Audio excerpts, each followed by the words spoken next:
Sean, welcome to Walsall Football Club. Thank you. Fantastic you're here to join us. What attracted you to the club? The culture, I think, more than anything else, and then what Dean and Richard have tried to build in the last 5 years. I said to the chairman and the board, I think it's in football it's very rare that you get a chance. You know, Dean's been here 5 years, and I've watched Walsall the last 2 or 3 seasons and been entertained every time I've watched, and not always won every game, but I think what they've tried to do has been first class, and I said to him that's priceless. I think, you know, and he's been given time for actually that to evolve, and so that's probably been the biggest. Well, that's been the biggest attraction when I got a phone call saying would I be interested. That was the immediate thing that I said, this could be something that I would enjoy.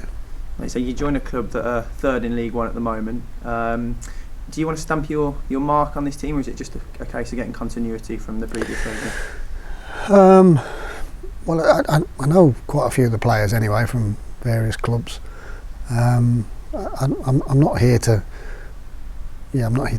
prove anything to anybody really. I went to the training ground about a month ago. Just got invited there by Richard and Dean, and I was delighted with what I saw. I thought there was a really togetherness with the squad, the real belief that they can achieve something. So I think I'd be a bit foolish to come in and try and change things. I think we all see things differently, and change is difficult for everybody, but my idea is to try and make this as seamless as possible. You've obviously experienced success at this level already with former clubs. What does it take to get out of League One? I think some of the ingredients that they've got here, I think it takes a togetherness with the players, and sometimes you can buy that.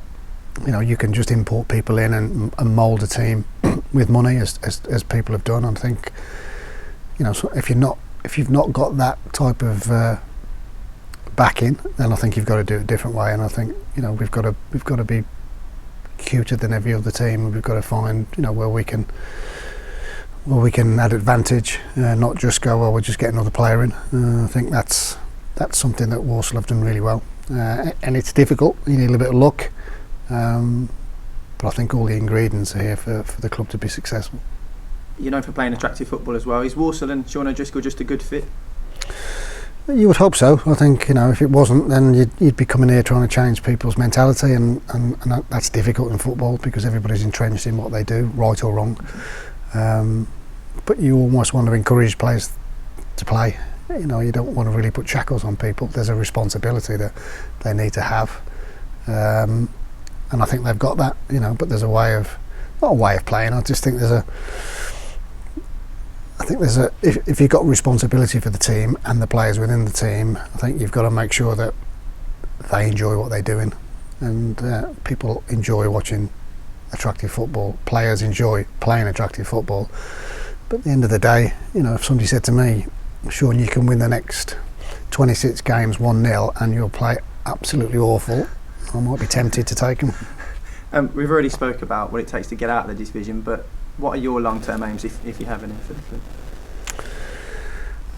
I think for me it'll be an opportunity to get back to a level of football where you've really got to think on your feet, not just on the pitch but off the pitch. You know, and trying to eke out all the resources that you get, trying to give young players an opportunity where they can flourish and evolve into a team, or into the team, whether they be from other clubs or, more importantly, for Walsall, the young players coming through the system, which are, you know, is one of the chairman's, you know, is a vision for him to have Walsall players come through the School of Excellence to get into the 21s to go and play in the first team. So I just want to carry that on, and you know, you want to enjoy football as well. It's difficult sometimes because you get judged whether you win, lose or draw.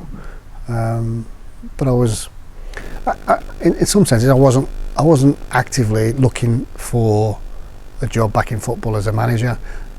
So I had various people ask me would I be interested in this and this, and then obviously this came along, and this is me, as again, this attracted me because of what's been built up, not because they're third in the league, not because, you know, I'm not saying that's not detrimental to it, but it wasn't the first thing. It was just the way they play. it's pure and simple the way they approach their football, and I think that's credit to the board, the chairman, for actually giving somebody the opportunity to make that happen, and obviously Dean, Richard and the rest of the staff for actually putting things into practice.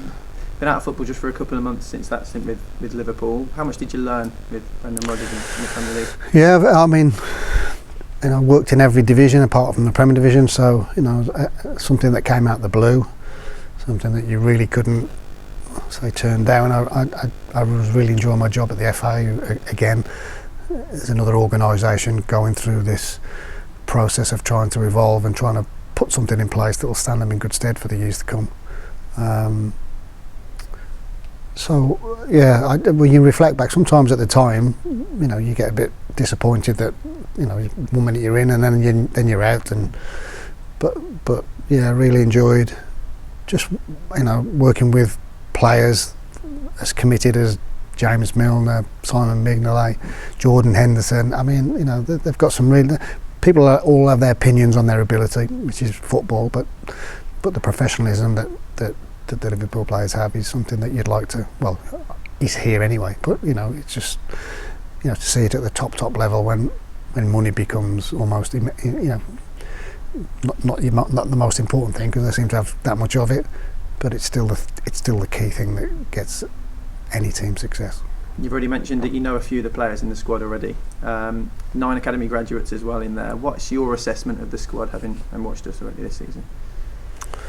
I get very well balanced when I've which sometimes in the seasons as in the past seasons has been a problem, because they've lost 1 or 2 players, as you do, through injury or loss of form or confidence, and then how can you plug the gaps? And you don't have to be a football manager to know. Then it becomes a little bit more difficult. But the young players who have been given a chance have matured and now have stepped into the breach, and people like Rico Henry have come to the fore and are now getting rave reviews from Premier Division clubs. So I think that again that doesn't happen.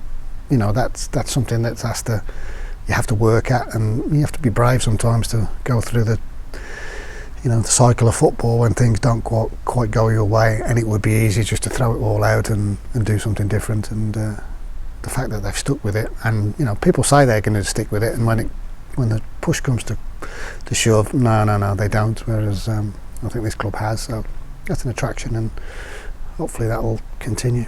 Straight into the cauldron on Sunday, Port Vale down here at the Bankses. Are you looking forward to standing back in the yeah, it's one of those things. I wasn't unsure when managers take over clubs and then sit in the stand, and I can't quite understand. I'm thinking, well, you have even less of a influence on the team if you're sitting in some executive box somewhere, but than you do standing on the touchline. Although on the touchline you think you have an influence, and I'm not sure you do, but I'll have met the players, so it just seems sensible to have a little bit of a closer connection to them playing, and hopefully we can start off on a winning note.